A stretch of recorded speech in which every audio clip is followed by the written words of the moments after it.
Hello everyone from Patio Frutal. This is Sergio. Today is June the 4th, and what we are looking here is my beautiful specimen of spy apple trees.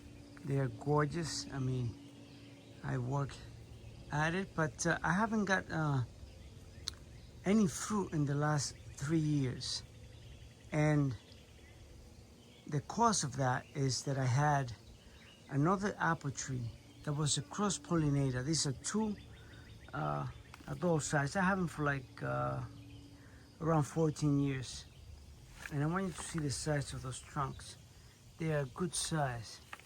And they provide beautiful shade because behind these trees I have a shed back there that, it's not visible unless you know it's there. And they provide beautiful protection. But I also like to get fruit out of my apple tree. So some 3 or 4 years ago, I cut a deceased tree that was a cross-pollinator for these two plants. And somehow I missed the step and I didn't provide them with a pollinator. So I haven't gotten any fruit from that point on. So over here, I have, right in front of the apple trees, I have two nectarine trees. Well, this one is standing, and this other one that is on the ground already. So I just chopped off beautiful core there. But anyway, the point is, these nectarine trees require a lot of spraying, and the fruit itself hasn't been great. Look at the fruits. They get so many bug bites on the first days after flowering, and from there on, and then they start oozing out out of the fruits. And as you can see, they're just full of bug bites. And I think I have gotten maybe 3 or 4 fruits out of these two trees, which are around 10 years old. So I decided it was time to cut my losses, and this tree has to come down. And in replacement of it, this one is coming down next in a few minutes. But I'll spare you the chainsaw noise. So over here, I just got 2 new apples. These are bare roots plant. And for those who don't know what bare root is, see all the roots? They come like that from the company that I bought them from Stark Bros Nursery. And this is a Aztec Fuji apple. And this one here, this other one is Grand, let's see if we focus, a Grand Gala. So 2 different varieties that hopefully will be the cross-pollinator for these two. These are good sized plant. They're about 4+ feet tall, and they're gonna go on the ground now. So hopefully by next year they will produce some flowers and cross-pollinate with this one. But if not, it's gonna be the next year. But it has to be done. I mean, the trees were beautiful. I trimmed the heck out of it this spring. You can see how they are chopped off from the top because they end up growing too much. And that's another thing. They were supposed to be dwarf, but somehow they grew too much. And look at this fruit here. You see all the oozing stuff out of it? Yeah. So the fruit, not good quality. I love nectarine, but I believe that whenever you buy nectarines, they have to spray the heck out of it to keep them beautiful like you see it on the stores. And I'm not willing to be spraying this. I can spray them the first couple of weeks after the flowers comes on, but from there on, they fend for themselves. And this one proved to be non-productive because if you don't spray, they get attacked. So I don't like to deal with pesticide much. Here in New England, we get tons of little green worms and stuff like that that attack all the plants. And I applied a few a small regiment of spraying, and you know, if they produce fine, if not, well, same thing. I'll cut my losses and get on something else. This one here is a peach tree, which is about, it's at least 20 feet tall. That's way too tall to spray early on and whatever.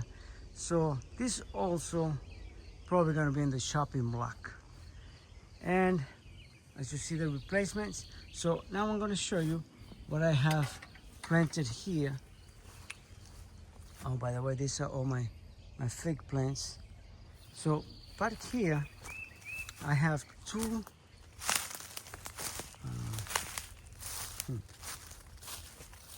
hazelnut. These are pecans. Pecan seedling. But I want you to notice this. This is only 6 or 7 inches from the ground. So those are 2 seedlings that I bought of pecans. Here's the other one. The same. Barely starting to shoot out. Barely. Right up here. It's barely up here. A little leaflets coming up. But that's what you pay sometimes, you know. These seedlings were not too expensive, but I couldn't find crafted big ones. So I got those 2. But I keep them here. This is going to be the area here. Hopefully they'll be productive trees, but that's how small they started out. 6-7 inches tall. And I'm going to go in the back behind these apple trees, and I'm also going to show you where I have planted 2 chestnuts right here. So on this side here, behind apple tree, pear tree. So behind this one, I have these chestnuts. I put them in the ground maybe a couple of weeks ago. These are colossal chestnuts. And these are also bare roots. So I made a nice hole, because this one has some long roots. So I made a nice size hole to accommodate all the roots. And hopefully, I mean, look at this. This thing already has flowers. Look at that. I cannot believe this. This thing already has flowered. It's only been here for 2 weeks. Of course, if it flowers, it's very likely I will remove the first fruit for this year. So this here right next to it, this is a Pakistani mulberry or shatut. And this one, I had them outside last year for the first time. Well, the first time, they were 2 years on the ground, and they keep on dying all the way down to the ground. So I feel that I have to acclimate the plant to my cold northeast winters. So last year, I let it grow, and she's grown about 11 feet tall. So I left it outside in the winter, covered them up with cloth, thinking that was going to be enough. And she died completely. So that's why she's so close to my chestnuts, because she's going to be gone. She's dead, but she will come back from the ground. And since I'm not going to be playing that game with a shatut or mulberry, well, she's going to be a goner. So I'm going to pull her out of the ground.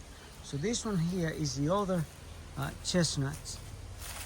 And I believe she has little flower buds right there. I mean, she was also another bare root plant. And she is coming along. So over here, this back corner here, it is covered in tree shade. So those trees over here they're gonna get, I'm not gonna cut them down, but they're gonna get trimmed up. All those branches up there, all the way up to about 40 feet up, it's gonna be all cut off. Yes, I'll climb up there because I'm not afraid of height. As you can see here, my other, you call this one the lollipop tree. This one has made my chainsaw before. And you see she's gotten a good trim, but that's because I put the greenhouse over here, so I needed less shade. So that's what's going on, guys, here on Patio Frutal. I hope you like, share, and subscribe. Don't forget to subscribe, and we'll keep you on what's going on here in this backyard fruit forest in Rhode Island Zone 6B. You have a great evening.